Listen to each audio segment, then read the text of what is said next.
hoje das trilhas aqui participando conosco. Eu e a Del Jardim.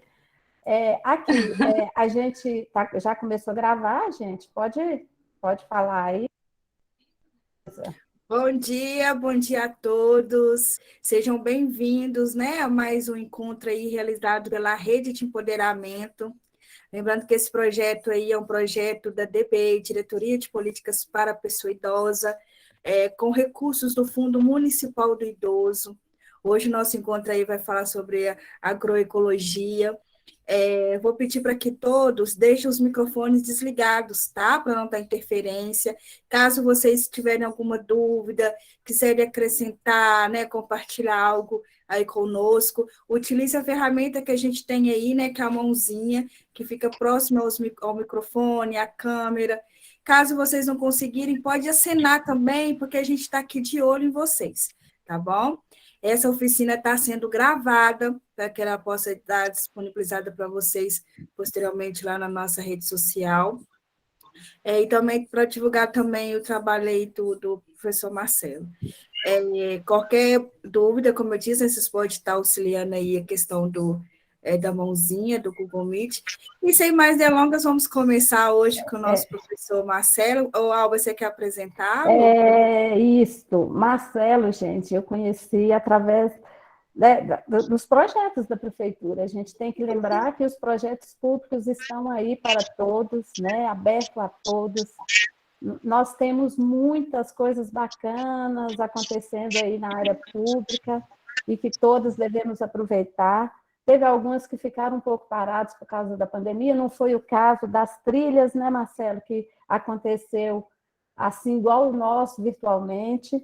E o Marcelo, ele faz parte do CRESAM, que é o Centro de...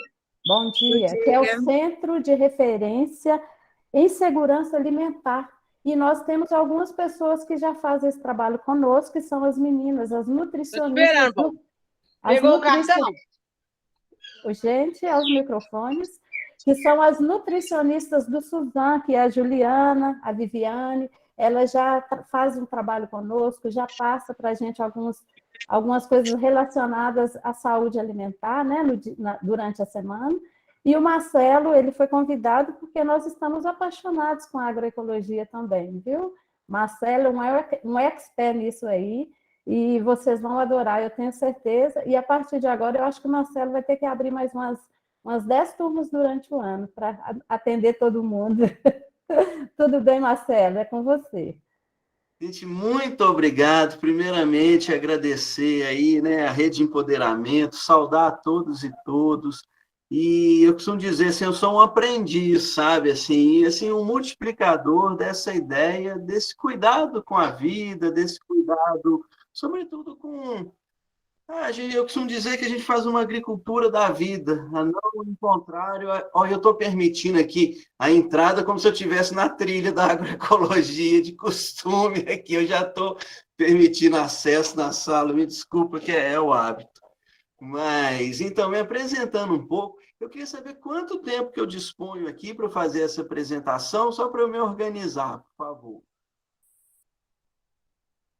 Geralmente, nossos encontros duram de 1 hora e meia, mais ou menos, tá? Por aí, Marcelo. Então, bacana. Então, mais uma vez, assim, um grande prazer, é sempre bom para mim assim, encontrar parceiros iguais, porque eu acho que é isso que a gente está fazendo, né? A gente, quando inicia um debate sobre esse, né, para falar da construção da vida, para falar um pouco de agroecologia, para entender, assim, esses processos que a gente pode se colocar como seres úteis no sistema, né? Porque a gente vem há tempo sendo estruturalmente, eu digo assim, educados para não fazer nada, né? A servir uma condição, muitas vezes, de subserviência, uma condição de perda de autonomia, de perda de saúde, consequentemente, também, né? Porque a gente está perdendo as interações entre as partes, né?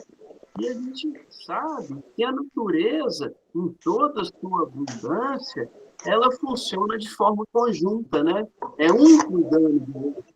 Isso a gente observa no ciclo da compostagem, no ciclo hidrológico, enfim, todas essas relações que compõem o crescimento de uma planta sadia. A gente pode pensar dessa forma, muito diferente daquela ideia de pensar que a gente vai colocar um adubo químico e, a partir daí, a gente vai ter alimento, né? Não, o caminho do alimento, eu acho que ele é muito mais bonito do que isso, né? Ele passa por vários campos da vida e que a gente vem se desconectando. Então, assim, me apresentando, eu sou o Marcelo, né? Hoje eu estou no CRESAN, que é o Centro de Referência em Segurança Alimentar e Nutricional, e como assessor de agroecologia, sou assim, o formador responsável pela trilha da agroecologia. A gente vai falar um pouquinho mais sobre isso também, mas de antemão já convidando a todos para participar do curso. Semestre que vem a gente tem novas turmas sendo abertas e será um prazer recebê-los. Assim, quem se sentir tocado por esse tema, quem quiser participar, e, enfim, eu vou tentar aqui nesse encontro mostrar um pouco das atividades assim, de agricultura urbana que acontecem na cidade de Belo Horizonte. Anteriormente a estar no CRESAN, né, eu sou agricultor urbano, eu sou aquele que eu ocupei um tanto de praça na cidade, eu invadi parque para plantar agrofloresta, eu peguei pracinha que tinha lixão, rua sem saída, que estava tomada por um monte de lixo, e não eu, né, um grupo de pessoas, assim, estou nessa organização, vamos dizer, de transformar esses espaços, né? E aí eu acho que eu fui fazendo tanto isso que um dia a prefeitura chegou, Marcelo, vem para cá que vem trabalhar com a gente. E nesse sentido, hoje eu estou na prefeitura e, enfim, fazendo um trabalho que eu sou muito grato de fazer. Assim, eu acho que quando a energia que eu recebo aqui de vocês, isso para mim já é algo sensacional, faz parte dessa construção, dessa energia, que eu costumo dizer que falar em agroecologia vai muito além da gente pensar o manejo ecológico da terra, a gente conhecer técnicas de cuidar do solo de forma natural. A gente está pensando em respeito ao outro, em estabelecer conexões, em reconhecer os olhares, né? Enfim, dessa forma, eu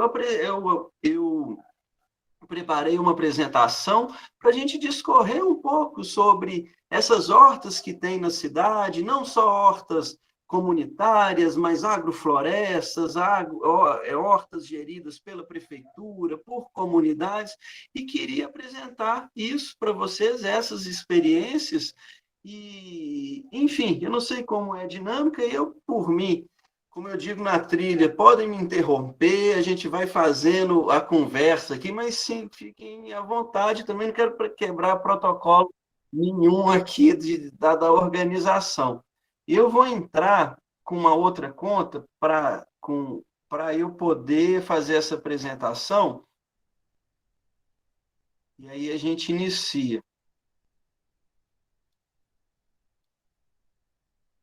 Mas eu ia dizendo assim,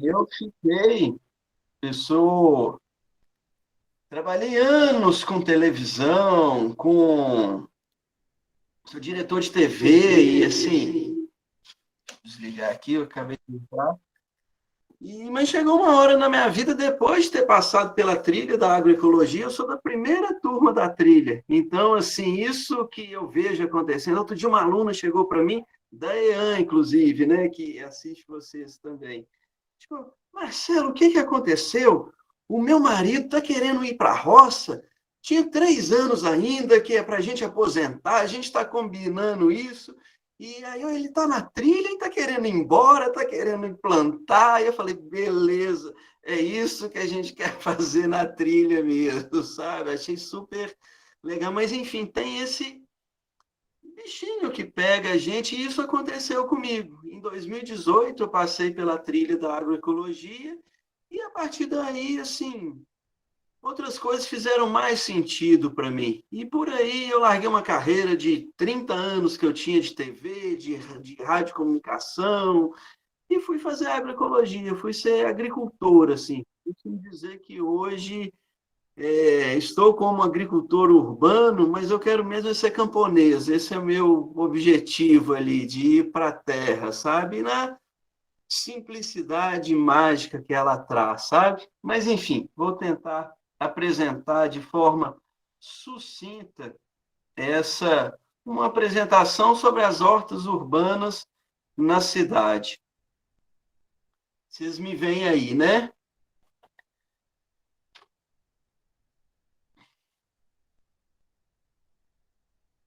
Então, como eu disse, hoje eu estou no CRESAM, né, que é uma diretoria da Suzam, que é a Subsecretaria de Segurança Alimentar e Nutricional, aonde a gente tem como um dos pilares a agroecologia.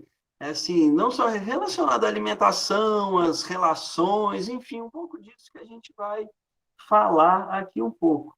Essa é uma foto de uma dessas ruas, que era uma rua sem saída, que estava tomada por lixo mesmo, e a gente tirou quase 50 caminhões de lixo daí, e aí iniciando os trabalhos, isso tem uns 4 anos, plantando milho, começando a cuidar daquela terra, e que além do plantio, se torna um espaço de troca, né? Assim, então não é só a gente plantar, colocar o alimento ali, ter o alimento também, é também se estabelecer relações, né? Relações com o outro, com o bairro, com as pessoas. Enfim, hoje aí acontecem trocas de sementes, rodas de conversa, e eu acho muito bonito ver isso acontecendo. Isso é um outro espaço, né? E aí trazendo essa mensagem da Ana Primavesi, que é uma mestre, assim, que solo sadio, planta sadia, ser humano sadio. Essa foto está no meio de escombros, isso é um lote de água, onde foi plantada uma outra horta, isso aí, uma questão de saudade, e que essa frase resume um pouco do que a gente tenta fazer, do que a gente tenta construir.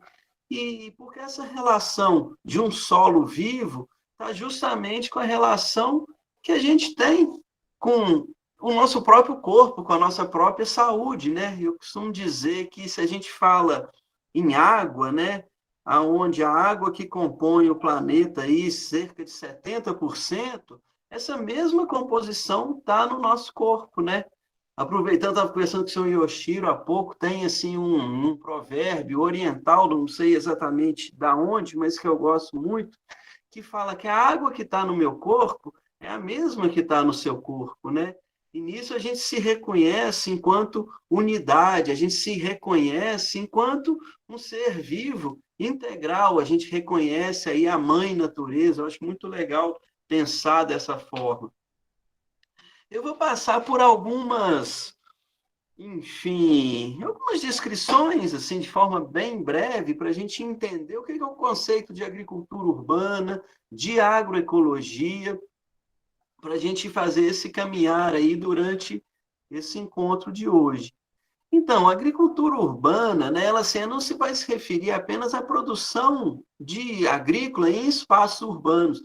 Ela se relaciona também, né, com as relações sociais, políticas, culturais, econômicas e ecológicas que a gente estabelece nesses territórios, né? Então, assim, a exemplo, eu ia mostrando aquelas fotos, quando a gente pega uma área e transforma ela, a gente, assim, além do plantio, do cuidado com a terra, a gente está cuidando de pessoas também, a gente está cuidando da gente mesmo, a gente está estabelecendo outras relações sociais, políticas, econômicas também. A gente vai ver que tem exemplos na cidade aí de hortas urbanas, comunitárias, que geram renda nas periferias e criam, consequentemente, um estado de autonomia para essas pessoas, além dessa agricultura da morte, que é essa que controla, né? A gente vai falar um pouco disso. Então, reconhecer essas múltiplas escalas que estão em hortas, quintais, pomares,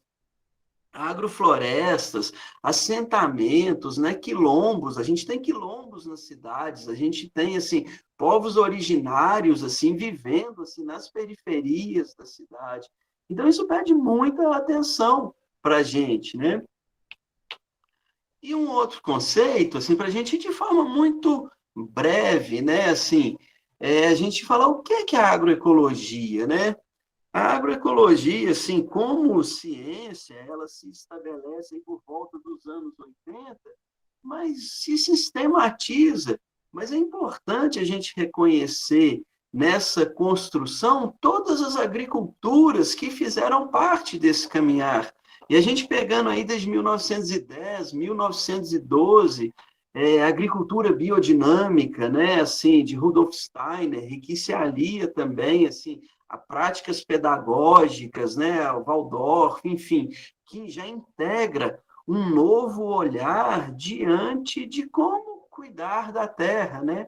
Aliado a isso, a gente pode falar da agricultura ecológica, da agricultura orgânica, agricultura natural, né, assim, que vem do Japão e assim da Coreia, também tem experiência assim que é muito significativa nesse caminhar enquanto a permacultura, né, enquanto a agroecologia se sistematiza como uma ciência e que se afirma como um conjunto de práticas e de sujeitos sociais, organizações, instituições de pesquisas, e que, muito além de uma prática de manejo do solo, ou mesmo uma disciplina científica, ela traz esse entendimento como uma prática social, como um movimento ou como uma luta política, e além, claro, desse entendimento como uma disciplina científica.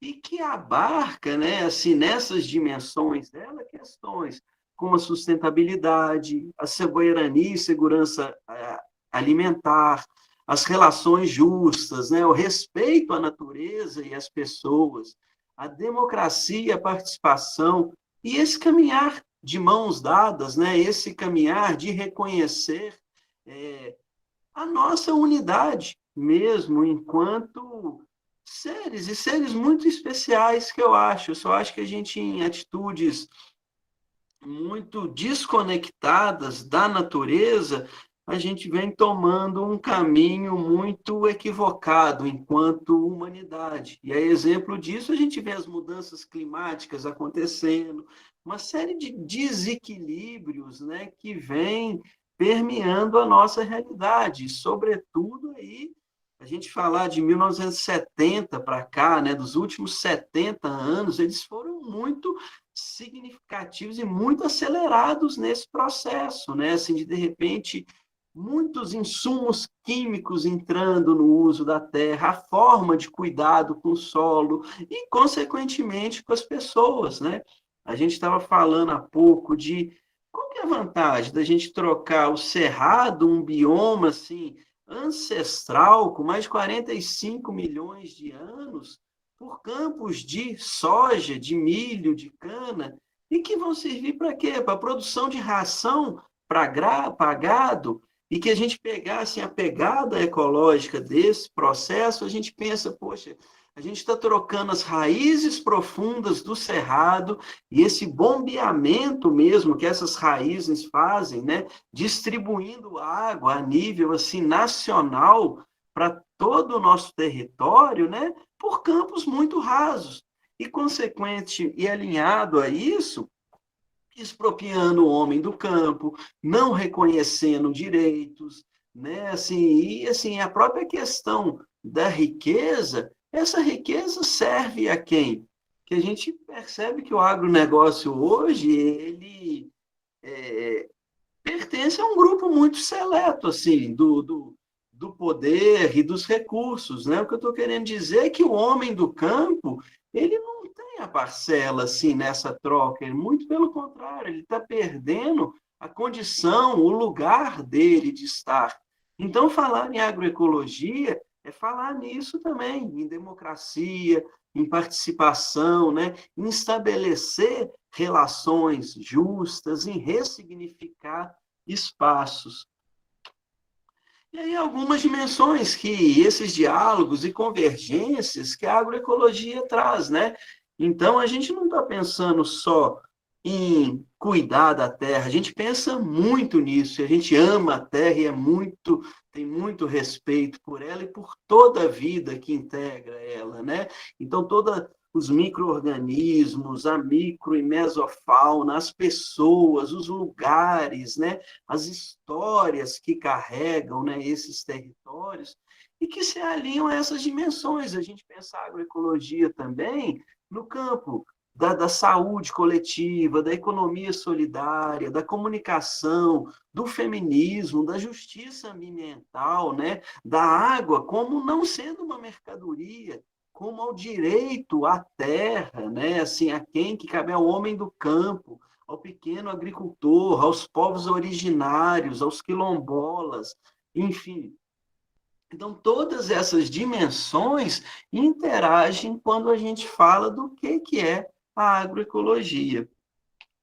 Seguindo, né? E aí, assim, a gente falou um pouquinho disso, a gente costuma dizer que fazer agroecologia é fazer uma agricultura da vida, e muito diferente dessa agricultura da morte, que está tentando ser empurrada a goela abaixo da gente, aí, como eu disse, desde os anos 60, 70, né, que chega como um conjunto de técnicas de melhoramento, né, de produção, mas se a gente for pensar, eu como cientista, eu tenho muito disso, assim, de pegar uma ideia e falar, poxa, como que se construiu esse pensamento, né? E a ideia da Revolução Verde, se a gente analisa, por exemplo, o período que ela surge, né? Assim, tinha ali quase que uma agricultura industrial, né? A gente costuma dizer isso, que há uma desconexão dos processos naturais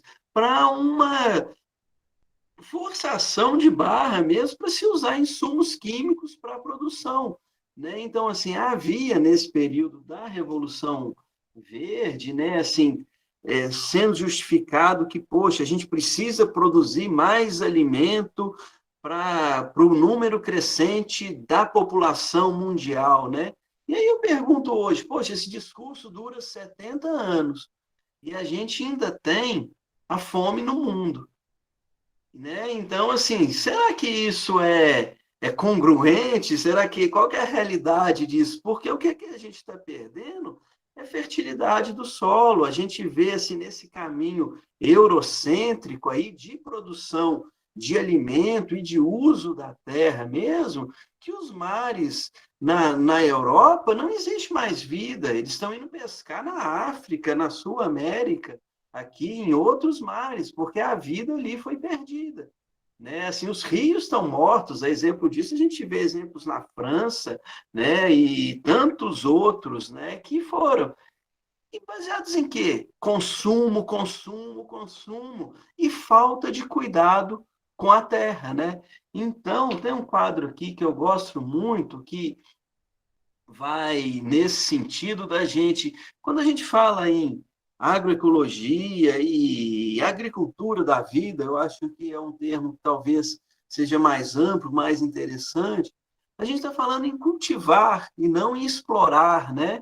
A gente está falando em diversidade e não em monocultivo. A gente está falando de um solo vivo e não numa adubação sintética. A gente está falando de variedade crioula, de ancestralidade, dessas sementes que trazem consigo histórias de vida, histórias do planeta, da Terra, de pessoas, né?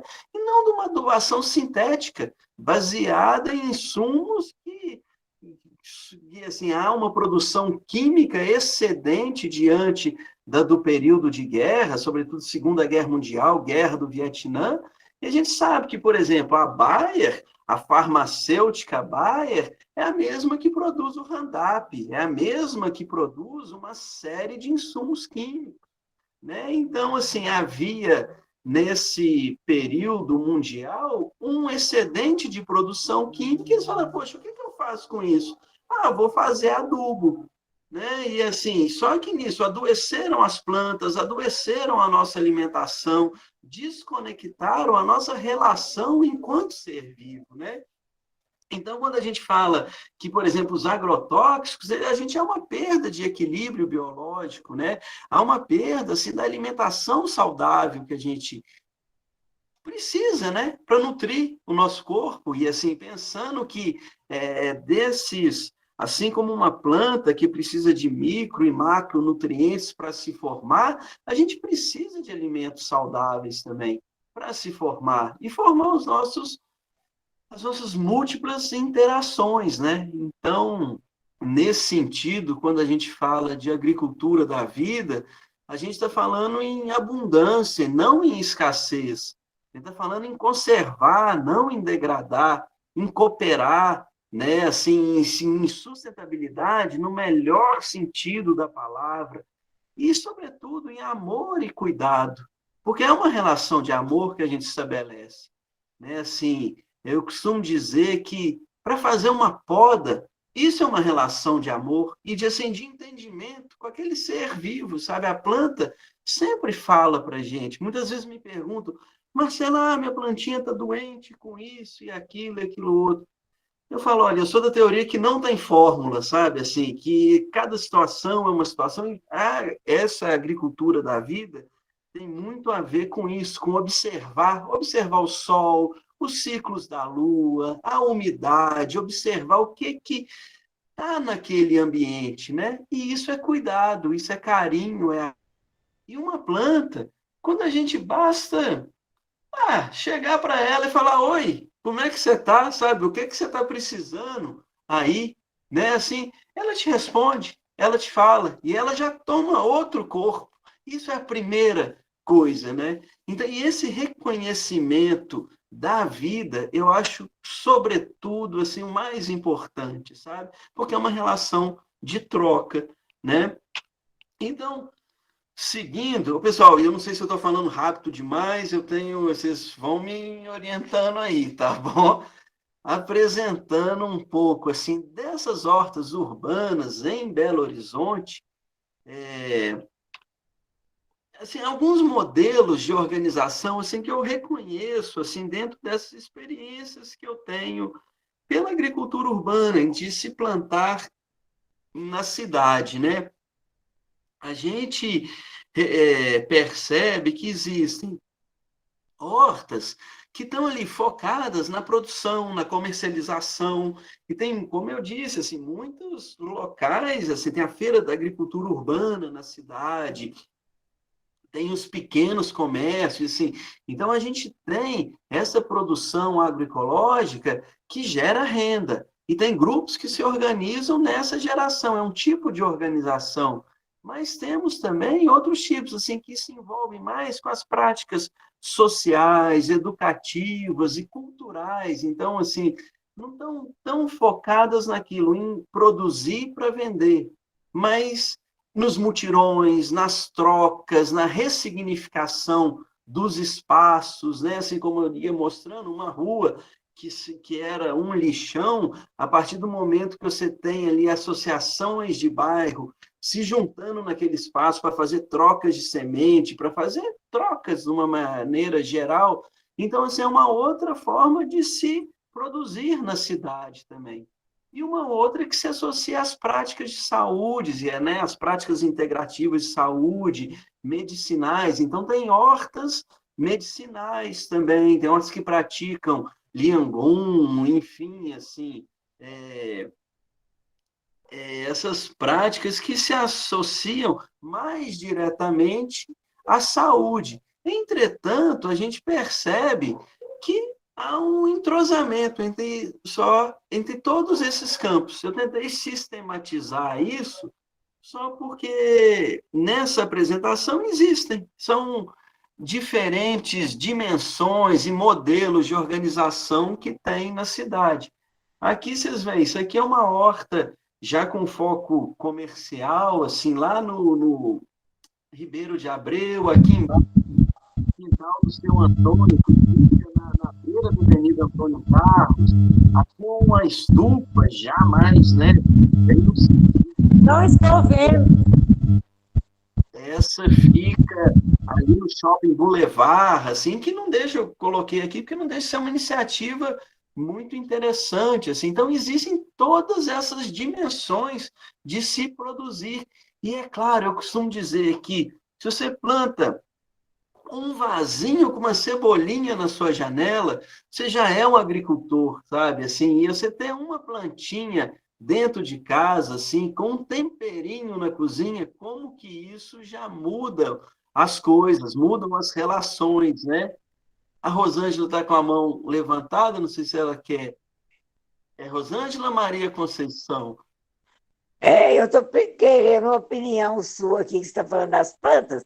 Então, eu estou tentando colocar planta dentro da minha casa, porque eu não tenho sol no terreiro, eu não tenho ar também que chega, porque tem muita casa em volta. Mas eu plantei meu antulho e aquele, como é que fala? Que dá aquelas folhinhas, aquelas florzinhas brancas, planta da felicidade, um trem sim. E elas estão ficando com as pontinhas queimadas, e o antulho não está amarelando. Uhum. Aí diz que é planta que pode ficar dentro de casa.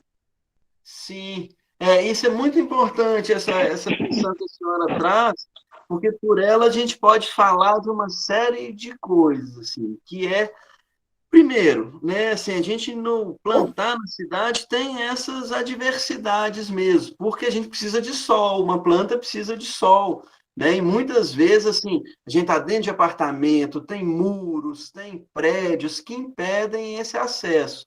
Agora, dentro desse espaço, o antúrio, por exemplo, é uma planta de interior. A gente vê as plantas que se adaptam àquele espaço, né? E isso é muito importante.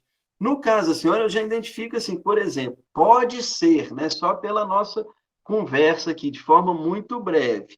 As pontas queimadas podem ser do frio intenso que está acontecendo, né? Então ela pode estar sentindo isso, mas também da falta de sol. Então, seria interessante, não sei se no apartamento ou na casa da senhora, seria possível ela ter exposição, alguma exposição ao sol.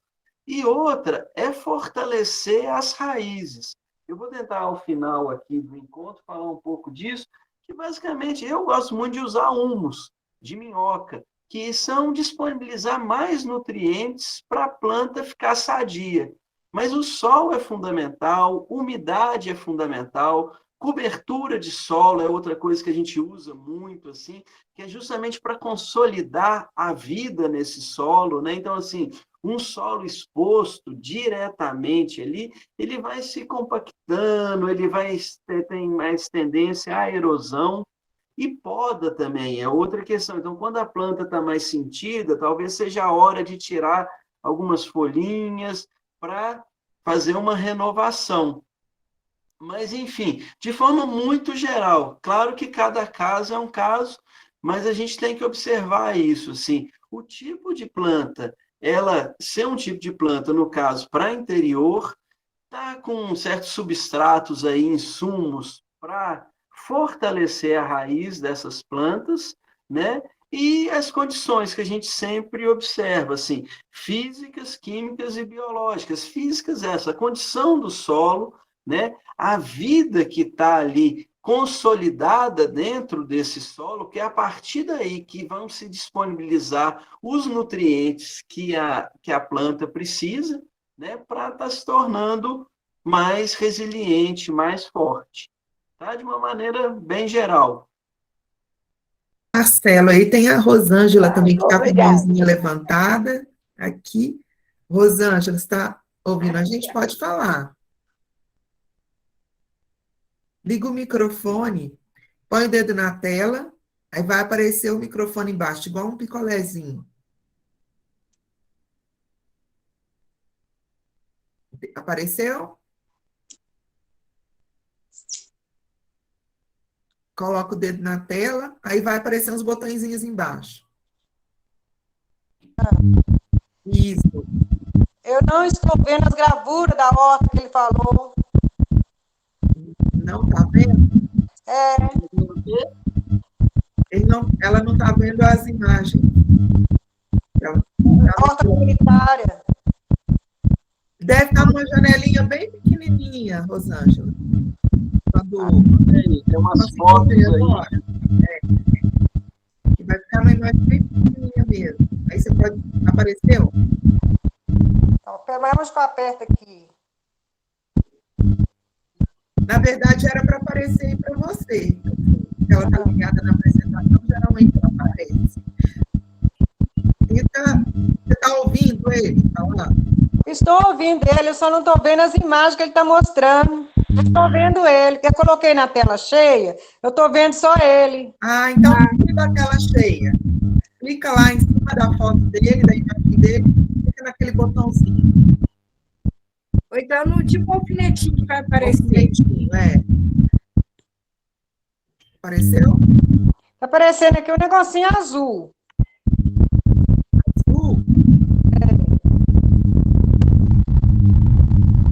Você colocou ele na tela cheia, né? E quando a gente vai com o dedo assim por cima, aparece um botãozinho, tipo um alfinetinho. Isso, clica nele, que aí você vai tirar ele da tela cheia e vai aparecer. Tá? Não. Eu vou tentar aqui. Isso. Del também tá para não levantar. Vai tentando aí, depois qualquer coisa você manda aqui no chat, tá? A gente vai conversando. Mas é isso, você vai ter que tirar ele da tela cheia. Marcelo, eu gostaria que você reforçasse para eles sobre a cobertura do solo, porque minhas plantinhas melhoraram muito a partir do momento que eu forrei o solo e comecei ali a perceber que isso é um diferencial, né? Sim, sim. Eu vou chegar lá, porque eu vou apresentar algumas fotos e aí depois a gente vai falar um pouco sobre manejar a terra, até o vaso. Eu preparei aqui, vou tentar montar um vasinho aqui, pegando justamente essas etapas. Tá? Tá jóia. Podemos seguir, pessoal? Mais alguma questão? Podemos sim, Marcelo. Então, vamos lá. Aqui alguns exemplos que eu vou trazendo. Então, assim, para vocês terem ideia, a gente tem, assim, em hortas urbanas, que vão, assim, de fazendas. Aqui, o exemplo, esse é um Jardim do Éden, que isso é uma grande fazenda que fica aqui na região de Ribeirão das Neves, e é onde a gente está implantando, assim, eu tive a oportunidade de estar lá, assim, um sistema agroflorestal. E aqui ao lado, assim, São Brejinho, no Parque São Francisco, aí é um encontro de jovens. Isso é um parque de 24 mil metros que estava, assim, sem uso, e houve uma organização social e que hoje estão se plantando uma agrofloresta. A comunidade volta a participar desse espaço. Aqui, aquela mesma foto, o escadão lá no Esplanada, a gente começando a preparar esse solo, e vejam aí, aqui a gente está usando sempre cobertura de solo, e isso é fundamental aqui. Aqui a gente tinha picado umas bananeiras, não sei se estão vendo aí no escadão. Então, aproveitando todos os recursos que a gente tem. No caso aqui ainda está meio feinho, porque a gente estava começando essas linhas, mas veja bem, fizemos uma poda, começamos a fazer cobertura, justamente para quê? Para preparar essa terra, para está consolidando a vida ali, né? Porque a partir do momento que a gente cobre a terra, a gente cria, primeiro, uma esponjinha ali de umidade, que já mantém a terra mais úmida. A partir disso, toda aquela vida que compõe o solo, né? Porque o solo é formado por um tanto de micro-organismo, por um tanto de serzinhos microscópicos e, assim, mesofauna também, tem as minhocas, tem aquelas baratinhas da terra, que são muito importantes também, porque toda essa vida que está trabalhando no sentido de construir uma planta forte também. A gente costuma dizer que a gente trabalha na construção de fertilidade do solo e aproveitando recursos naturais. Muito diferente da gente pegar assim, um insumo químico que vende ali na lojinha do fazendeiro, né? Que tipo assim, isso aqui é NPK, aquele 10-10-10, nitrogênio, fosfato e fósforo, né? E que faz parte desse entendimento químico de manejo da terra.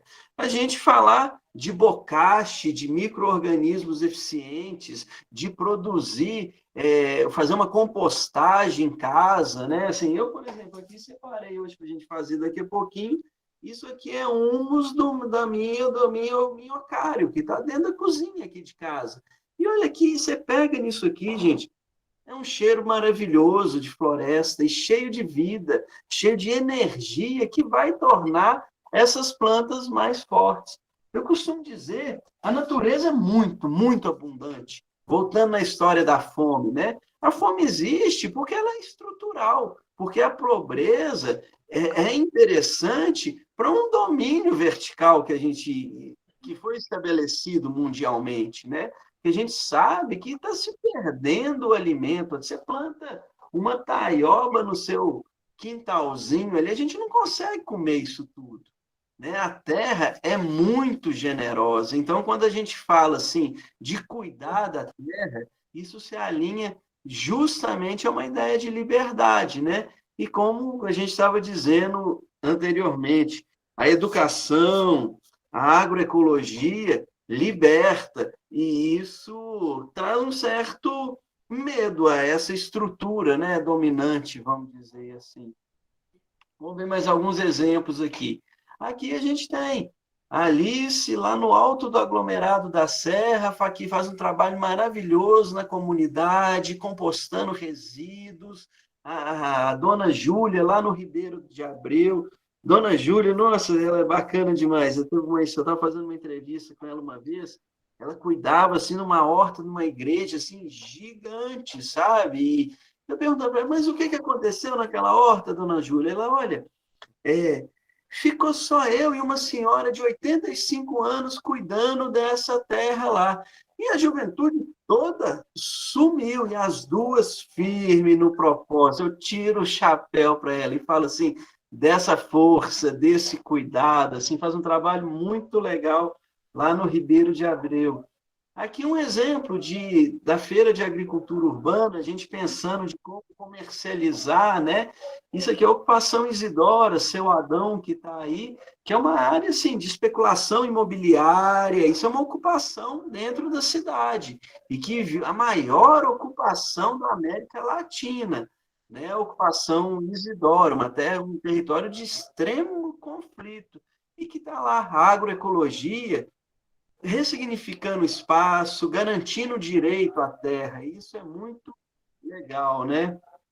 Aqui, o senhor Yoshiro levantou a mão, só mostrar para vocês esse mapinha. Aqui, as mas hortas que... Sumiu a imagem. Ah, então, perdão. Deixa eu voltar aqui. Deixa eu ver o que houve aqui. Marcelo, a imagem não está aparecendo para a gente agora, não. Parou de aparecer. Pode deixar. Não sei o que houve, ela... É porque alguém foi compartilhar a tela e a gente teve que tirar aqui, viu, Marcelo? Olha lá. Voltou, né? Voltou. Então, vamos lá. Aqui eu vinha mostrando, essas vocês chegaram a ver? Da Dona Júlia, da Alice, a Feira da Agricultura Urbana. Não, essa não. Então, tem alguns exemplos mais, né, da agricultura urbana na cidade. A Alice, essa moça que está aí, faz um trabalho lá no aglomerado da Serra. Dona Júlia faz um trabalho no Ribeiro de Abreu. Seu Adão faz um trabalho bacana demais lá na Ocupação Isidora. Dona Ana, o filho deles. E aqui um mapa das hortas que são assistidas pela prefeitura também. Hoje a Suzana assiste aí 45 hortas, esse número aumentou, esses dados aí de 2021, mas de maneira geral, só para mostrar para vocês assim, que tem muita coisa acontecendo, e nesse sentido de plantar vida, de estabelecer relações, e de maneira acontece na prefeitura, tem organizações comunitárias, isso acontece dentro dos apartamentos, enfim, isso é muito bonito de ver acontecendo. Né? Aqui, alguns exemplos disso, dessas unidades produtivas, e aqui mais alguns olhares sobre isso. Aqui é a Vila Pinho, olha essa grande horta que está lá no Barreiro, né? Assim, aqui uma horta que a gente começou à beira da Avenida Antônio Carlos, aqui o Brejinho que eu mostrei, aqui a Ocupação Isidora, ó. esse território de conflito e que está sendo plantado fazendo agroecologia lá. E é muito legal porque a agroecologia garante o direito à terra também, né? A partir do momento que você está produzindo o seu alimento ali, é muito mais difícil de tirar de lá, né? Recentemente eu tive num assentamento indígena, vou mostrar isso aqui, com Chucuru Cariri, que é um povo que veio lá de Pernambuco, Alagoas, embora esteja em Pernambuco também. E estão agora assentados ao lado da mina da Vale, em Córrego do Feijão. Nós fomos para lá plantar agrofloresta junto com eles, sabe? Assim, acho que tem uma foto deles. Enfim, alguns aspectos do que a agricultura urbana faz, né? Assim, ela cria autonomia, né? Saúde, bem viver. Ela é um movimento local, regional, internacional e que tem multidimensões sociais, políticas públicas, ações empresariais, comercialização, né? Um pouco disso tudo que a gente está falando aqui. E na periferia se alia também a essa ideia, né? Assim, de não violação de direitos humanos, de reconhecer as vulnerabilidades socioambientais, a ausência e carência de serviços, a reconhecer a cultura tradicional, essa que a gente está perdendo, né? De empoderar, né? Assim, o homem do campo, o saber tradicional, os quintais, a produção em pequenos espaços. Então, a gente está falando em plantar na cidade e percebo que não é só plantar num parque, num sistema agroflorestal. O nosso jardim, o nosso apartamento, é assim, a relação do plantar vai muito além da dimensão que ela é feita, né? Isso alinha essa ideia de luta por dignidades e direitos e a saúde, né? E que é feito hoje, como eu ia dizer, não só pela prefeitura, mas por coletivos, organizações, por pessoas, e a gente tem percebido assim, um crescimento assim, muito grande e de transformação nos espaços urbanos, né, nos jardins produtivos. Isso aqui eu não vou falar sobre isso, mas aqui, sobre o manejo do solo urbano, para a gente falar de algumas técnicas aí que a gente usa para fazer essa construção assim, de fertilidade, como eu ia dizendo. Como que a gente deixa de usar um insumo químico e passa a usar um biofertilizante, a recursos naturais. Primeira coisa, a gente sempre cobre a terra. A terra, assim, nesse respeito, a gente não passa protetor por conta do sol, então entender que a floresta, a vegetação, é a pele do planeta, né? E que a partir do momento que a gente rapou ela toda, a gente deixa aquele solo exposto, e o solo exposto ele vai começar a ter erosão, ele vai perder toda essa microvida tão importante na saúde do solo, né? Então, a partir do momento que você cobre ali, você está criando umidade para a terra, você está criando a possibilidade da consolidação de vida nesse espaço. Ademais, assim, a gente pode pensar, por exemplo, tem exemplos assim, de hortas que a gente assiste que faziam esse manejo tradicional, né, de rega diária, 2 vezes ao dia, sem cobertura de solo. Gastava aí 5.000 litros de água por semana, num trabalho hercúleo ali, diário, de 2 vezes por dia. Foi feita a cobertura de solo, esse número de litros passou para 3.000 litros para 3 regas semanais, 1 vez ao dia. A cobertura de solo tem essa capacidade também de reter a umidade ali, né? Então, é um processo também que a planta fica muito mais sadia. Outras técnicas que a gente usa é de adubação verde, plantar para adubar o solo. O que é isso? É plantar margaridão, é plantar as leguminosas, né? É plantar a mandioca, o milho, a crotalária, enfim, essas espécies que vão nitrogenar o solo, é colocar nitrogênio no solo com as próprias plantas, e não com bolinhas químicas que a gente compra ali na esquina. Então, eu trago isso para a gente perceber que é um processo de construção, né? Assim, e de fortalecimento dessa unidade de vida nesses espaços. E isso vale para um sistema agroflorestal como para a gente plantar num vasinho, né, dentro de casa. É o mesmo princípio de consolidar a vida. E que tem a ver com isso. Plantar em consórcio, em alta densidade, plantar muito, sabe? Assim, a natureza, na sua abundância. Então, se fala que a gente coloca 3 sementinhas de milho num berço.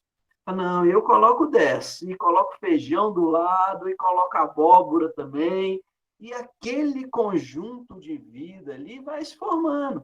É lógico que, sim, que dessas 10 sementes de milho não vão ficar todas. A gente fala que a gente faz agricultura de processos, sabe? Não de insumos. Não é trazer um insumo químico para que uma planta cresça. É cuidar daquilo. Então, é a poda dessas 10 sementes que brotaram, observar que melhor se adaptou àquele espaço. Lembrando que não tem regra, né? Essa ideia muito que a gente traz, né, lá desses conhecimentos de que a terra precisa tanto de calcário, tanto de molibdênio, tanto há uma deficiência, a gente corrige aquilo. Não, que a gente está falando de agroecologia, que é que a gente trabalha junto, consolida a vida. E esse consolidar de vida produzindo biomassa, usando biofertilizantes, né? Fazendo poda, para que a floresta não é assim, aquelas folhas que caem ali no solo, a gente imita os processos naturais. E que vale, como eu disse, para a gente plantar num vaso, a gente plantar num grande sistema, num quintal, num jardim produtivo, né? E está pensando os recursos que a gente tem. Onde é que o sol está aqui? Como é que eu aproveito ele? Onde é que o vento entra nessa... Deixa eu tomar um golinho de água. Né? Assim, qual que é a condição de luz, de umidade que eu tenho para o estabelecimento dessas plantas aqui? E tem muito a ver com isso, com o olhar, com estar presente. Então, né, pegando o início, né, da nossa conversa, quando a gente fala que fazer agroecologia vai muito além assim, de manejar o solo de forma ecológica, porque tem todas essas relações que envolvem esse cuidado, essa relação de amor com a terra, né? Aqui tem um link, depois eu passo para vocês, se vocês quiserem assistir. Esse foi um documentário que eu produzi há uns 2 anos atrás, sobre hortas urbanas em Belo Horizonte, e aí eu passo, né, depois tem umas experiências bem legais aí, se vocês quiserem conhecer. Aqui mais algumas experiências. Olha aqui, senhor Yoshiro, o EM aqui. Né? Aqui, o que é o EM? É uma técnica da agricultura natural japonesa que chega aqui no Brasil em 70, 80, pela Fundação Mokichi Okada, né? E nesse cuidado aí com a terra. Aqui, o que é? De forma bem básica, é arroz cozido que a gente leva para o solo. E não sei se vocês estão vendo aqui, olha, esses pontinhos coloridos aqui, vermelho, verdinho, tem uns mais azuis. Isso são os micro-organismos que estão ali. Aqui, ó, tem um bambu que está aqui, esse é o jeito tradicional de se fazer. Inclusive, no Japão, se faz diretamente sobre a terra. Eu, hoje em dia, já faço, dentro dessa ideia da ancestralidade, eu tenho feito um EM diretamente sobre o solo. Então, aqui 2 experiências, a gente colocar a isca dentro do bambu, aqui está recheado de arroz, e aqui já direto sobre a terra. Então, esse arroz fica aí 7 dias numa mata, num local com grande biodiversidade, que essas cores estão associadas justamente a essa diversidade de espécies. Cada uma dessas cores é um grupo de micro-organismos. Então, depois de 7 dias num sistema biodiverso, a gente pega esse arroz e faz um sistema anaeróbico, a gente alimenta esses micro-organismos com rapadura, com melado, um pouquinho de fermento, até 21 dias depois a gente tem um composto líquido multiplicado desses micro-organismos. E a gente tem também, como eu estava conversando com o senhor Yoshiro, o bokashi também, que seria um meio seco desses micro-organismos, mas que a gente usa como inoculante, como essa multiplicação dos micro-organismos, inclusive o EM também, que são esses EM, o que é? É uma sigla que vem do inglês, né? Efficient Microorganisms. Então, são micro-organismos eficientes e que é uma floresta viva, né? Assim, e que tem diversas aplicações que a gente pode usar, não só na pulverização de folhas para combate a pulgões, na aplicação no solo, mas também na limpeza de casa, na descontaminação de lagoas, como vermífugo, tem diversas aplicações a serem feitas. Eu não sei se vocês tiverem oportunidade, na próxima semana, lá no Mercado da Lagoinha, eu vou fazer uma oficina de como produzir o EM. Eu não sei se vocês tiverem interesse disso, então todos convidados. Ela vai acontecer no Mercado da Lagoinha de 2 às 5 horas da tarde, mais ou menos, fica o convite também, que aí a gente vai pegar, vai fazer o EM, vai ser bem legal.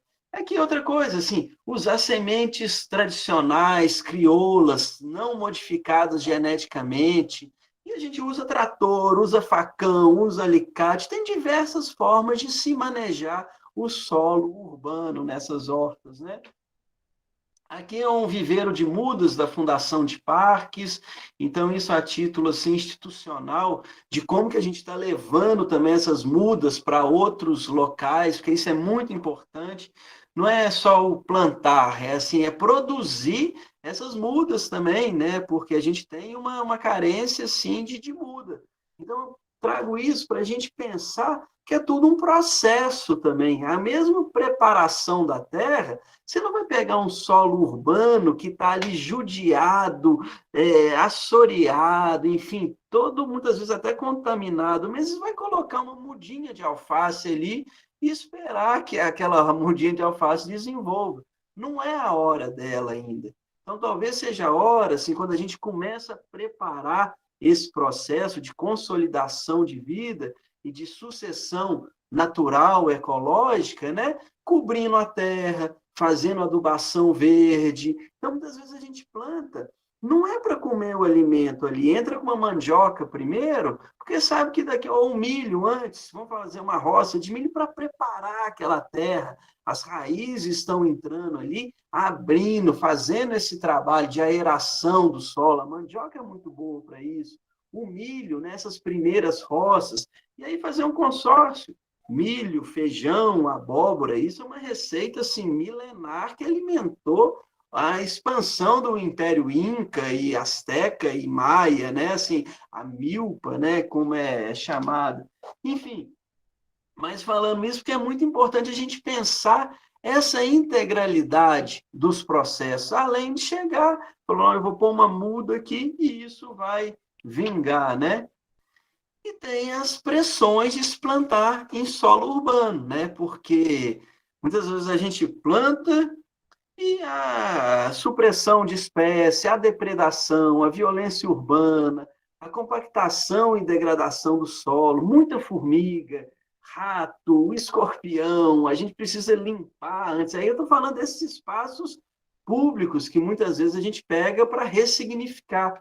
Então, até a hora da gente estar produzindo um alimento, isso tudo passa por uma preparação antes, né? Assim, que tem a ver com essas coisas. A gente falou há pouco, né? Assim, deficiência de luz causada por plantar na cidade é muito disso. Tem prédio, tem muro, então, se na teoria a gente fala, não, a gente tem que observar o sol, a gente planta de leste para oeste, na cidade isso tem umas variações, porque que horas que o sol chega ali? Muitas vezes o sol que você tem é aquele sol de meio-dia, se você planta em prédio, né? Então, qual que é a qualidade de luz? Porque tem essas diferenças, assim. Os raios solares da manhã, eles são muito mais benéficos do que os raios solares da tarde, né? Mas, enfim, são composições de raios solares diferentes. Mas qual que você tem? Como é que é? Então, digo isso porque é muito importante a gente observar. É muito para estar criando a saúde e a qualidade de vida desses seres, dessas plantas, né? Aí, mais alguns exemplos que eu trago, assim, isso é brejinho, reuniões, assim, coletivas, né? Assim, aí, ocupações. Aqui, os alunos da trilha, a gente faz isso multirões, né, para estar indo a locais, a lugares, e, enfim, essa Alexandra foi minha aluna na trilha também, e está vendendo a produção dela aqui, gente. Era um lixão antes, e a gente não usa ali um insumo químico, estamos produzindo hortaliças assim maravilhosas, servindo como local também de educação ambiental, e isso está numa área de ocupação no alto do Barreiro, a um sol exposto que vocês não acreditam, assim, e vento e série de outras coisas, mas isso é um trabalho de 1 ano. Se vocês virem isso aqui há 1 ano atrás, vocês não acreditam. Isso é uma outra horta que fica na biofábrica de Joaninhas, que fica ali no Parque das Mangabeiras, assim, um lugar super legal de ir, assim, da Secretaria de Meio Ambiente. Aqui, como eu ia dizendo, isso eu tive lá com os chucuru há pouco tempo, plantando com eles. É uma fazenda, tá ao lado da mina da Vale, ali no Córrego do Feijão, e eles ocuparam esse espaço, e eu fui para lá plantar agrofloresta com eles, porque o direito ao alimento, ele é sagrado, sabe? O direito ao solo, ele é sagrado, assim.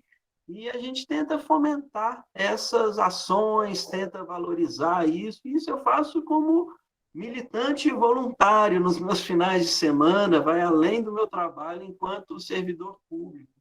Eu acho muito importante a gente ter esse cuidado, porque a gente ter o cuidado com a terra é ter o cuidado com o outro, é ter o cuidado com a gente mesmo, né? Assim, e construir essa relação de saúde, de amor incondicional, que é fundamental. Enfim, isso de maneira geral era o que eu tinha. Eu quero assim que a gente faça um vasinho aqui agora que eu preparei só para mostrar isso, assim, humus, terra, cobertura de solo, drenagem, que é um pouco de sistematizar isso, mas queria ler esse poeminha aqui do Manuel de Barros, que eu acho que tem muito a ver com esse desafio, que é esse enfrentamento também de falar em agricultura urbana, implantar essas pressões todas que a gente tem, né? Quando meus olhos estão sujos da civilização, cresce por dentro deles um desejo de árvores e aves. Tenho o gozo de misturar nas minhas fantasias o verdor primal das águas com vozes civilizadas. Durante muito tempo eu pensava assim de ir morar no mato e de sair daqui, ir para aquele lugar idílico, assim, com a água corria no fundo, e cheguei até a fazer isso. Eu, antes de estar na prefeitura, eu estava morando no alto da montanha, assim. Mas eu acho que a gente tem muito a cuidar ainda, e isso é muito necessário, sabe? Então, consorciar, sabe? Assim, essas fantasias mesmo do verde, com as vozes civilizadas, faz parte disso, de se pensar além dessa natureza intocada, mas a gente trazer a natureza para perto da gente, assim, isso é fundamental, porque a gente é parte dela, né?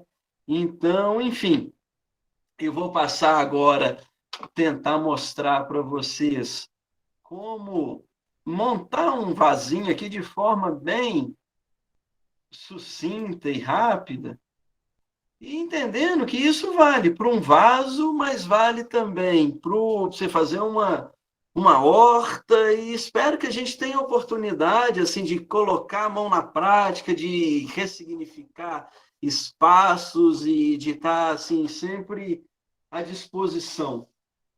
Bem, vamos lá. Eu não sei se vocês vão... Aqui vocês estão... Tá legal, né? Vocês me veem aqui. Eu separei um vasinho. A gente vai trabalhar assim com... Não sei se aqui tá legal. Vocês estão me vendo, né? Então, aqui eu tenho argila expandida, que é o que eu vou usar no fundo desse vaso, né? Assim, para fazer a drenagem dessa água. Então, inicialmente, a gente num vaso, aqui tem nós precisamos ver como é que está a minha mesa aqui, misturando plantio com papelado. Misturando terra com computador aí. Tia, mas vamos lá. Então, aqui, eu vou fazer inicialmente nessa drenagem. Vou colocar, eu gosto muito da argila expandida, porque ela... Gente, eu levantei a mão. Eu tenho que sair, tá? Mas obrigado, foi muito bom. Eu queria assistir mais, mas eu tenho que dar uma saída agora, tá bom? Obrigada, fique com Deus. Tchau. Amém. Amém. Então, aqui nós vamos fazer, né, esse sistema que vai servir como drenagem para a terra não se compactar. A gente vai querer sempre uma terra que respira, que tenha vida, né? Coloquei isso e eu vou trabalhar agora com duas porções. Uma de terra vegetal e outra do humus, que essa daqui eu fiz o meu minhocário aqui mesmo, desse de balde de cozinha. Então, aqui é o café que sobra, o pó de café, são as minhas cascas, é casquinha de ovo, é tudo que vai sobrando e que dá um material riquíssimo, assim, nesse sentido dos nutrientes que precisam para um ser vivo se consolidar, no caso, um vegetal, né? Então, eu vou fazer uma mistura aqui de 2/3 dessa terra vegetal, porque é uma terra boa, e 1/3 de humus de minhoca. Se a gente tivesse uma terra que tivesse mais seca, mais judiada, eu ia trabalhar meio a meio. Metade de terra vegetal, metade de humus. Essa terra, como ela está numa condição física muito boa, ela tem umidade, é uma terra assim que já está preparada, eu vou usar nesse sentido, 2/3 dela e 1/3 de humus. Eu gosto muito de dizer, e por que isso, esse cuidado até? Né? Isso é muito da cultura oriental, assim, que se diz que o humus é o ouro da terra, né? A gente chegar, isso aqui é uma alquimia divina, né? Então, assim, esse processo de formação dessa substância aqui, então a gente usa com parcimônia também, né? Porque isso é muito poderoso. Então, eu vou colocar no vasinho aqui a terra. Não vai dar para eu... Então, aqui, ó, coloquei um bocadinho dela na primeira camada. Né? Tá aqui. E vou colocar agora o humus de minhoca na camada de cima. Porque o que eu quero, assim... A gente vai estar pensando também em horizontes do solo. A raiz ela vai estar mais perto dessa parte de cima do vaso. Então, por que eu coloquei a terra primeiro? Apesar, eu vou misturar aqui, mas eu quero que esse humus esteja mais para cima, esse horizonte mais perto da terra esteja ali no primeiro horizonte. Eu vou dar uma mistura. E aqui vocês vejam, ó, aqui está o humus, tem folha que foi usado no processo, e tá aqui. Vou fazer uma mistura, tem minhoca aqui no meio, que eu estou vendo elas. E aí, ó, eu separei aqui uma mudinha desse boldinho, né? Eu peguei um vasinho que estava ali, já me pedindo assim, Marcela, esse vaso aqui tá pequeno para mim, aquelas conversas com as plantas, né? E aí, olha só, para vocês verem. Olha como que a raiz já começa aqui a ficar... A planta vai se enforcando, né? Assim, isso é uma outra história. Plantar em vaso tem muito a ver com isso.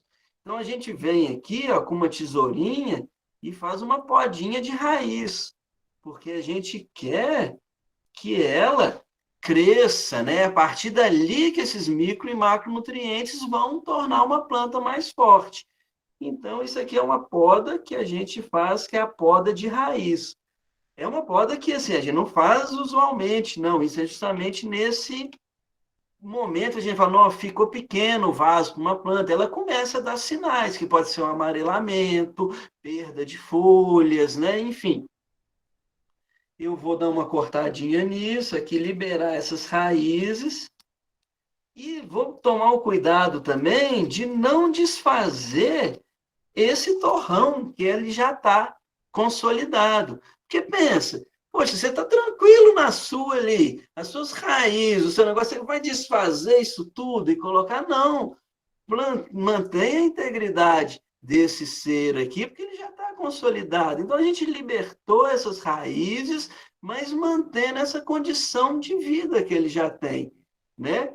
A partir daqui, eu preparei aqui o berço, e isso é muito legal, porque, e é fundamental, eu costumo dizer, tem aquela ideia de se tratar o local de plantio como cova, né? Dentro daquela ideia, a gente fala que não, a gente trabalha com berço.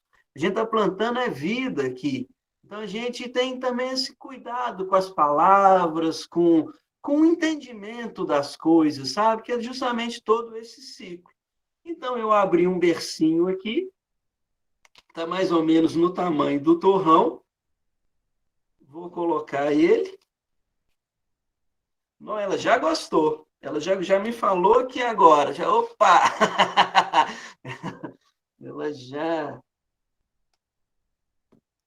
Isso. E aí eu vou pôr um pouquinho mais de humus aqui por cima para completar o vaso. E por cima, porque à medida que a gente vai regando, isso vai descendo também, né? Estou completando aqui. E aí agora, o que eu vou fazer? Olha como é que tá. Aqui assim, né? Então, coloquei mais um pouquinho de humus. E eu tinha separado aqui umas folhinhas. Peguei ali no meu quintal, um tanto de folha. Na verdade, eu vou separando já minhas coisas, como tem minhoca, tem tudo. Eu tenho um balde de folha, que eu rastelo, eu guardo. Tem uma árvore que caiu, eu pico. E é esse cuidado, é esse manejo, né? E vou fazer a cobertura agora do vasinho. Eu vou colocar aqui, de uma mão fica... Marcelo, qual que é o vasinho melhor? É o de cerâmica ou de plástico?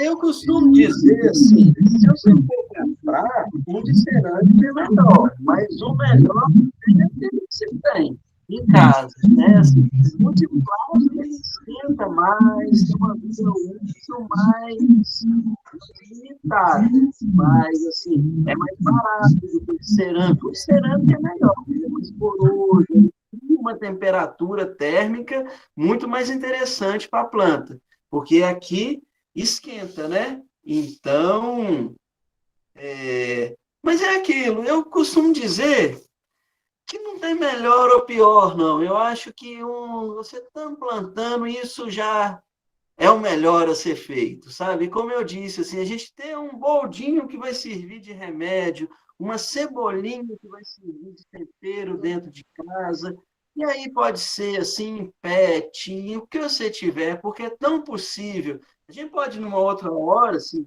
se fazer uma oficina de plantio em locais alternativos, que é muito interessante, plantar em caixote, plantar em saco, plantar em pet, enfim.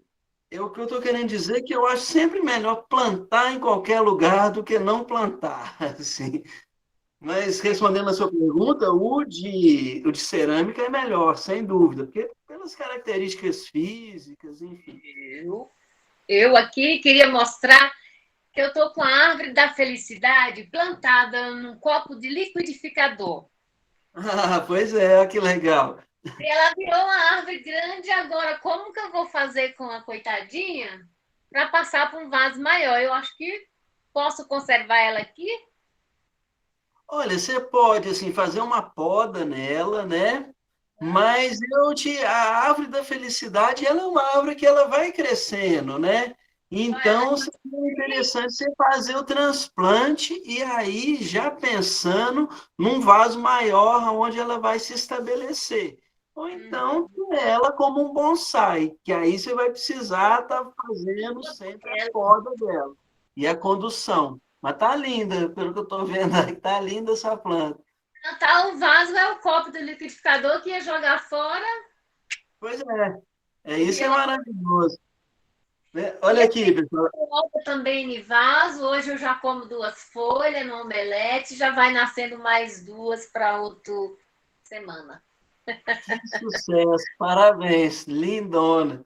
Valeu o encontro, muito bom. Poder ter... que bom. Olha aqui o nosso vasinho, então. Olha lá, com coberturinha de solo, plantadinho. Eu viria aqui agora e eu ia tirar umas folhinhas que estão me pedindo para sair daqui. Tesourinha. E as ferramentas, né? Assim, às vezes é a tesourinha, às vezes é o facão, às vezes é o trator, mas assim, eu gosto muito dessa delicadeza, sabe? Eu gosto muito assim desse cuidado de olhar, de uma mão tá difícil também, não dá, né, Marcelo? Mas vou dar uma limpeza, assim, nesse boldinho. E, assim, eu faço poda. Ai, conheço as técnicas, sei disso, dou aula disso, mas, assim, a poda, para mim, é uma conversa. É isso que é o fundamental, é uma troca, que é a planta que vai me falando, sabe? Eu conheço de algumas... Pois é, Marcelo, eu tenho uma dúvida com a poda, eu tenho medo de podar.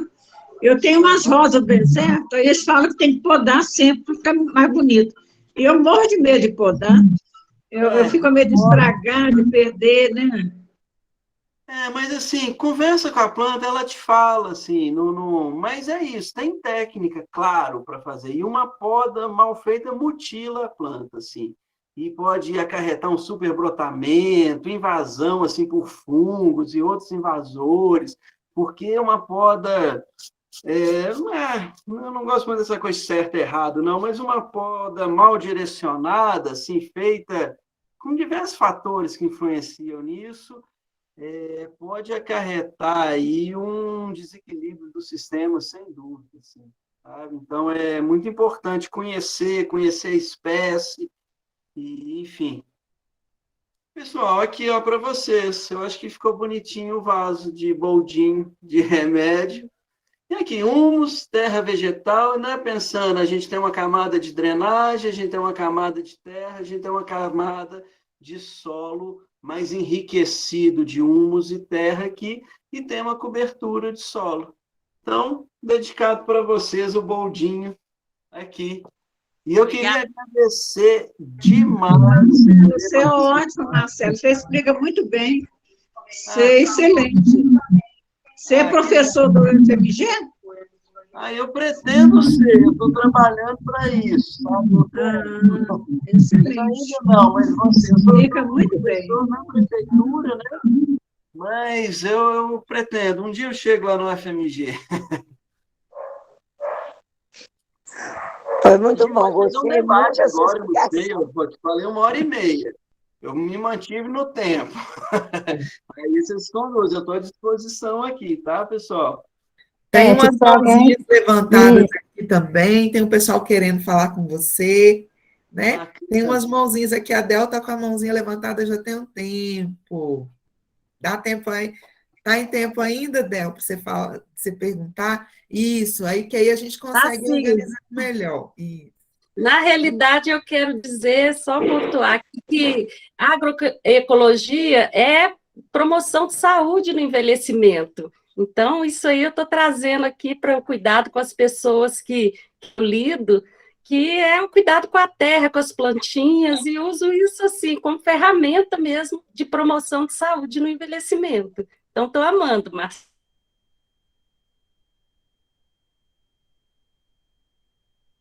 Com vocês, assim, em respeito a toda a ancestralidade, a todo carinho, assim, que a gente... Nossa, assim, muito feliz de estar aqui. Muito bom, Marcelo. Amei também, viu? Deus abençoe. Amém. Del, a gente está concordando você também, você fala tão bem, explica tão bem. Eu não estou vendo sua live, mas não está tendo, não, né? Eu tive problema de saúde, Maria Elisa. Um prazer estar aqui vendo vocês de novo. Muita saudade mesmo. Mas aí depois a gente vai se encontrar com certeza. Tá bom. Aí, parabéns pelo carinho, Marcelo, agradeço. Agradeço a todos. Bom dia, povo de Deus. Bom dia. Tem umas mãozinhas levantadas. A Maria da Conceição Bertolin, depois dela, Maria do Nascimento, e teve uma outra mãozinha que deu um tchauzinho, que eu vou voltar para a tela para poder ver. Mas aproveitando que eu já estou falando, Marcelo, me tira uma dúvida. Todas as plantas eu tenho que fazer a cobertura e eu posso cobrir com tudo que eu tiver de folhagem seca? Desde aqueles matinhos que nascem no quintal, a folha da mamona seca, tem que ser seco, né? Molhado não, senão mofa, como é que é isso? Exatamente, tem que ser seco, assim, porque a planta verde, ela, assim, dentro do processo dela de decomposição, inicialmente ela cria amônia, e essa amônia pode estar ressecando o solo, enfim. Então, o verde, antes, a gente geralmente composta ele Então, entraria o verde ali para você fazer um composto orgânico, alguma coisa, mas no caso da cobertura, ela seca mesmo. Aí pode ser madeira, galinho, a poda que você fez, né? E que é esse exercício, né? Assim, você ir fazendo e voltando. Pensa na floresta, não é assim que as folhas caem e ficam? É mais ou menos esse O mesmo balé. ciclo, né? É. Beleza. Maria da Conceição Bertolini. Bom, eu gostei muito da aula, do plantio do seu vaso, que eu plantei meus vasos agora, esses dias que eu ganhei, uma rosa do deserto e uma orquídea da minha filha, mas assim, a rosa do deserto eu já troquei, meu marido trocou de vaso. Mas acontece que a explicação sua de técnica, ele não fez nada disso, eu tenho certeza. Só botou o vaso lá, tirou o pequeno e botou no grande. Agora, esse humus também. Uma vez eu coloquei serragem num vaso de plantas, assim, uma jardineirinha que estava no quintal. E aí eles mandaram eu tirar, porque eles que não pode, que mata as plantas. O caso da serragem, assim, é interessante só trazer isso, porque, assim, a maravalha, aquela serragem mais grossa, ela é interessante de usar. Sim, ela é boa. Mas desde que a madeira que foi feita, de onde tenha sido originada essa serragem, seja uma madeira não tratada. Porque a partir do momento que a madeira foi tratada com qualquer tipo de verniz, insumos químicos, é aquilo que a gente está colocando na terra, e isso vai fazer mal para a planta.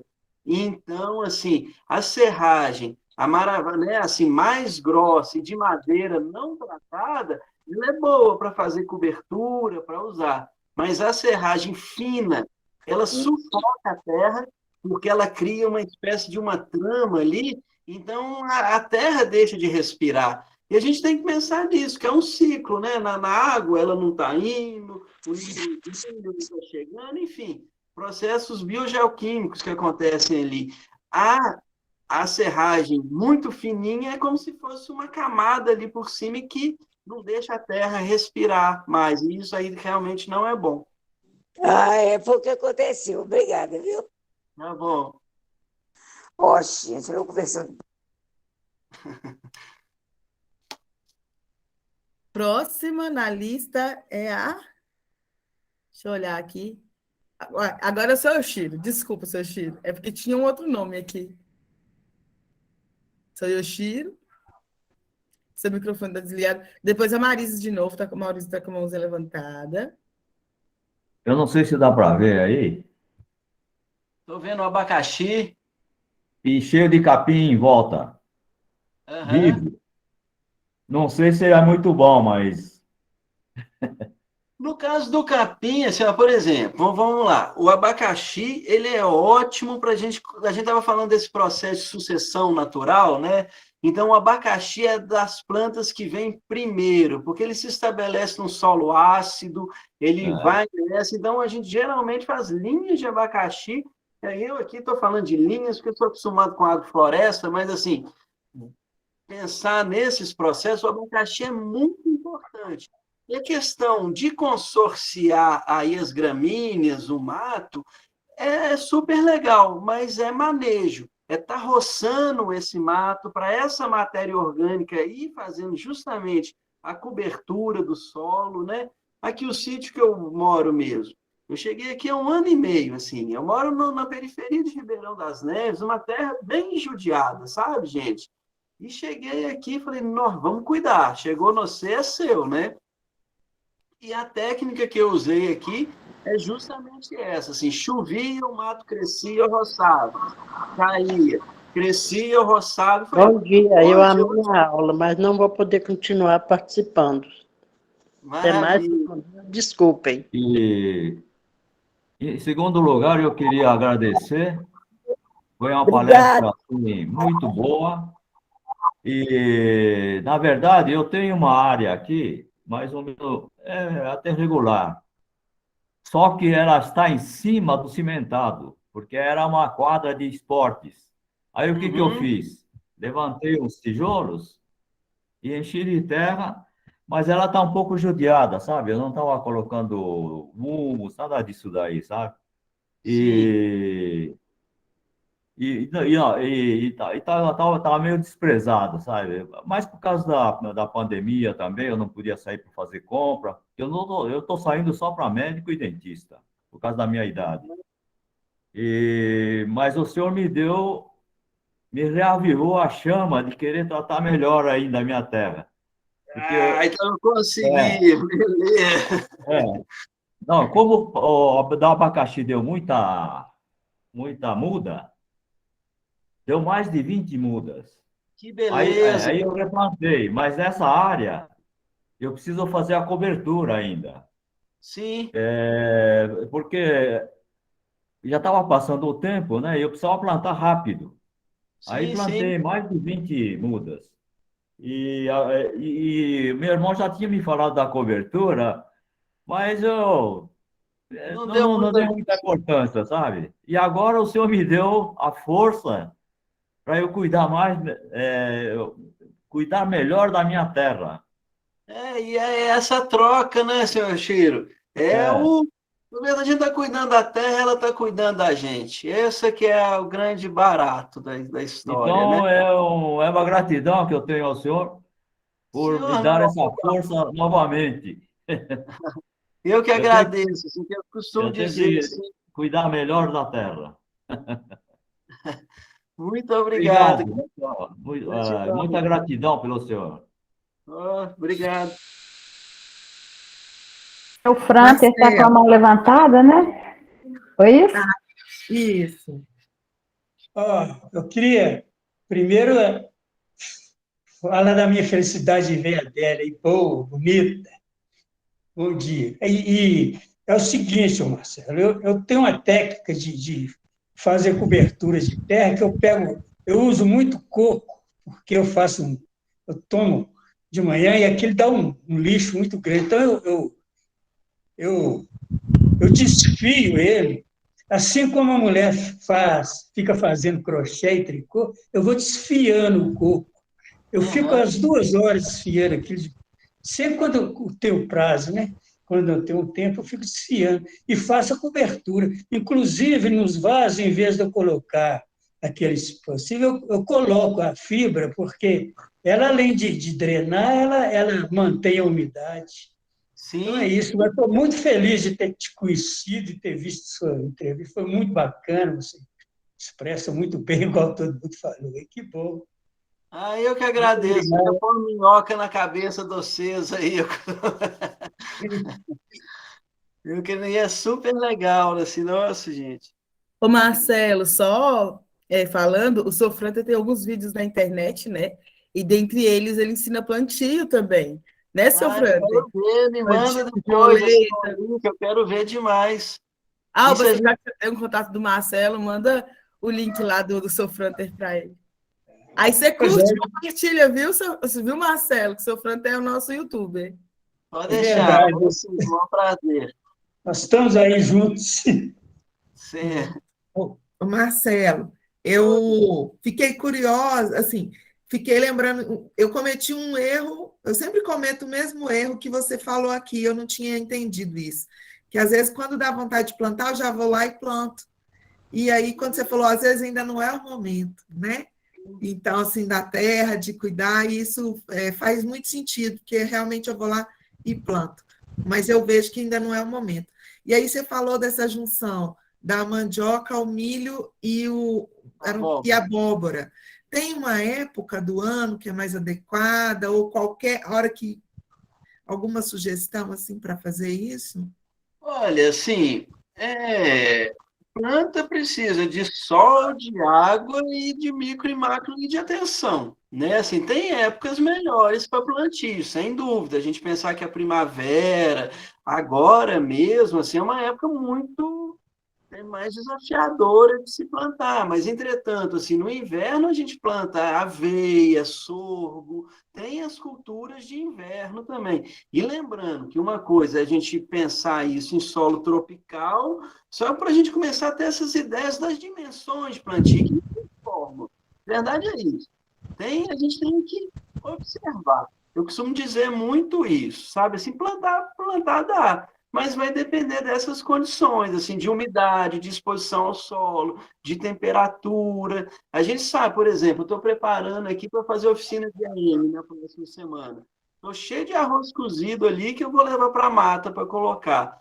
Só que eu sei que nessa temperatura, 7 dias vai ser pouco para eu fazer essa coleta de micro-organismos, porque eles não vão se desenvolver adequadamente. Então, eu vou colocar as iscas, mas já vem pensando que 7 dias vai ser pouco. Dizendo isso porque são fatores, e a gente tem que estar sempre observando eles. Mas que dá para plantar, a natureza, ela quer nascer, né? Então, cabe a gente conduzir esse processo observando esses fatores de luz, umidade, disponibilidade de nutrientes, enfim. E aí, na sequência, tem a Luzia, a Marilac e a Márcia, que estão aqui aguardando também para falar.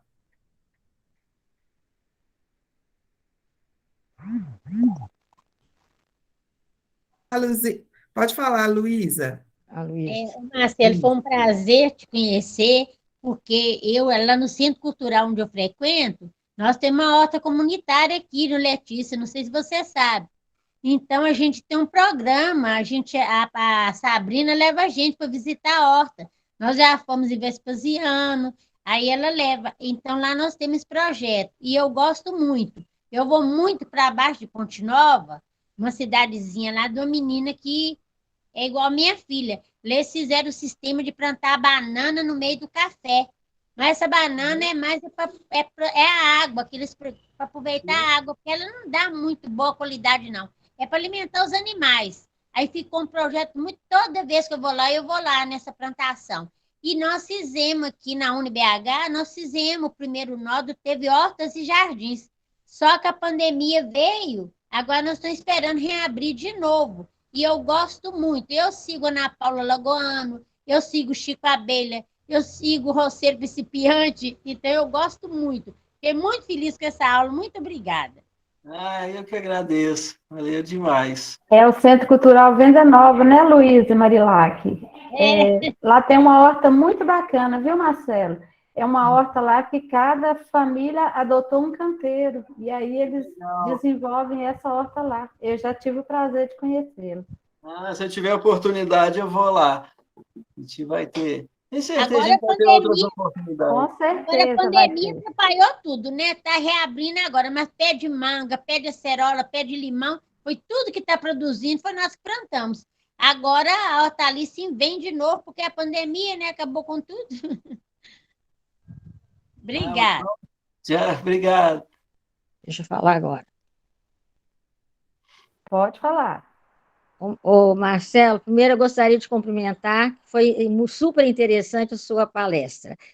O que me chamou a atenção é no plantio, onde eu consigo essa argila que coloca no fundo do vaso, para manter a umidade. Floricultura vende, Casa do Fazendeiro vende, não é algo difícil de se encontrar, não. Mas lembrando também que, olha, ali no sentido de fazer drenagem, você pode usar até mesmo pedra, brita, se você tiver para isso. Eu gosto da argila expandida porque ela é mais leve. A partir do momento que você começa a colocar brita nos vasos, eles ficam mais pesados. Mas é um recurso também. A ideia ali é fazer uma drenagem, mas não é difícil de conseguir. Vende pacotes e o humus também. Vende pacotes. O humus eu compro, mas eu nunca tinha feito colocado nada no fundo dos vasos. Agora eu vou replantar os meus vasos. Tá bom? Muito obrigado, viu? Eu que agradeço.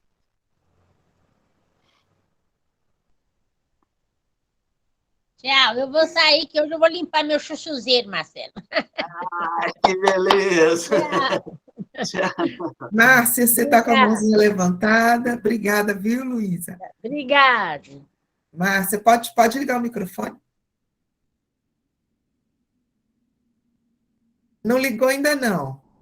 Não ligou ainda não. Eu já falei, já agradeci o Marcelo, viu? Vou agradecer vocês também, que eu vou ter que sair agora. Viu? Muito obrigada, um bom dia para todos. Tá jóia. É isso, né, meninas? Bom dia também, gente. Eu adorei a palestra. e não vou perder mais nenhuma, porque eu adoro planta, eu fico apaixonada com as plantinhas quando elas ficam bonitas. Aí começou a ficar feia, me dá vontade até de chorar. Eu não sei cuidar, não sei como é que faz. E agora, pelo menos, eu já tenho uma ideia. Muito obrigada. Gilberto Brito está com a mãozinha levantada, mas não é o Gilberto, é a esposa dele. Cadê? Eu não estou vendo? A tela. Achei, está aqui. Marlene, né? Marlene Brito. Minha Marlene. Bom dia, gente. Bom dia, Marcelo, adorei essa experiência toda que você passou para a gente. Como se diz, a gente planta só socando a terra lá, né? Que é que a planta fica linda e maravilhosa, né? Então, amei de coração, muito bom, parabéns. E você volte mais vezes para nós aqui, né? Eu estou aqui focada, mas eu estou fazendo uns trabalhozinhos aqui também, sabe? Que tá assim, eu estou no trabalho e estou aqui. Já as anotações da sua aula estão aqui, ó. Ah, que bacana. Então, eu vou trabalhando aqui nos meus trevos e estou aí. Nossa, adorei, que eu também não tenho espaço. Tem uma janela enorme que bate sol o dia inteiro. Então, vamos plantar do lado de fora da janela. Né? Nem que seja cebolinha, o orégano, o hortelã, uma coisinha assim, vamos levar. Tomatinho, tem tanta Agradeço coisa. muito. Obrigada. A Marlene está plantando ali, Marcelo, um origami, né? O trevo de 4 folhas. Nós fizemos uma oficina sobre o trevo, sobre as funções, né, de trevo na vida da gente, né? Como a gente leva a vida através das qualidades do trevo. Fizemos o plantio do trevo também, em uma das oficinas, e ela ali agora está fazendo origami de trevo, que é para a gente poder utilizar ali no nosso encerramento, que é no dia 3. Oi, Josi, lembrando que o trevo teve a participação especial aí da Del, né? Ah, sim, verdade, Del. Nossa grande oficina, grande palestrante, grandes encontros. Alba, já tem quase 200 pronto comigo, viu? Maravilha! Essa mulher é uma máquina de fazer trevo. A gente vai plantando e replantando tudo aqui, né? Então, até o papel eu estou aproveitando. Ô, Marcelo, eu quero fazer uma pergunta, rapidinho. Eu tenho alguns pés de fruta em balde, né? Eu tenho abacate, manga e laranja. Então, eu queria fazer um bonsai mesmo com eles, porque no espaço que eu tenho, eu não queria que eles crescessem tanto. Eu tenho que fazer algum tratamento assim, mais especializado com eles, a não ser a trocar ali a terra, tá? Eu tenho que retirar eles do balde ou não preciso? Não, já que você porque vai... Eles são aquele balde de manteiga, grandão. Sim, e aí a questão é você manter mais a poda, né? E no caso disso, você ir conduzindo, é essa ideia de bonsai. E esses espaços, eu acho que pedem mais esse contato tete a tete, assim, essa conversa, eu acho que é mais importante aí, mas ir observando. A planta vai falando para a gente, né? Ela fala, esse galinho aqui não está indo. No sentido, assim, das fruteiras, né? Tem uma técnica de poda, que a gente pode falar um pouco sobre isso, que, assim, a planta precisa circular o ar dentro dela. É como se você pensasse uma espiral dentro, pensa um cítrico, ou mesmo uma mangueira, né? Que tem essa formação de copa, assim, mais ou menos, né? Então, esses galhos que vão para dentro da copa, a gente geralmente tira eles para permitir que o ar circule ali e, consequentemente, assim, a gente está pensando que vai ter menos risco assim, de invasão por fungos, por pulgões também, porque essa circulação torna a planta mais sadia também. Então, nesse sentido, isso é técnica mesmo, que talvez seja interessante de fazer. E eu queria, pessoal, convidá-los novamente. Acabou que eu não falei da trilha da agroecologia, mas assim, em agosto a gente abre novas turmas lá também. Será um prazer tê-los assim. A gente tem encontros assim semanais e é onde eu fico falando disso, botando minhoca na cabeça das pessoas. Só que aí é um curso de 5 meses e meio, onde a gente tem a gente tem mais tempo para conversar, para ir tratando. Aí falando de saúde, agroecologia, de sistemas agroflorestais, de compostagem, enfim, eu sou suspeito para falar porque eu gosto muito da trilha, assim, mas convidá-los assim em agosto e nós vamos mantendo contato e se sentirem o chamado, participem, que é muito legal, assim. E, mais uma vez, agradecer a todas, todos, assim, essa oportunidade, porque, como eu costumo dizer, assim, eu não sei nada, eu só transmito os recados e aprendo muito mais do que eu tenho certeza que eu passo, assim. Então, gratidão por esse momento, por essa conexão, por essa oportunidade, viu? Assim, realmente sou muito grato. Nós que agradecemos, Marcelo, foi maravilhoso, a gente pôde, nossa, quantas trocas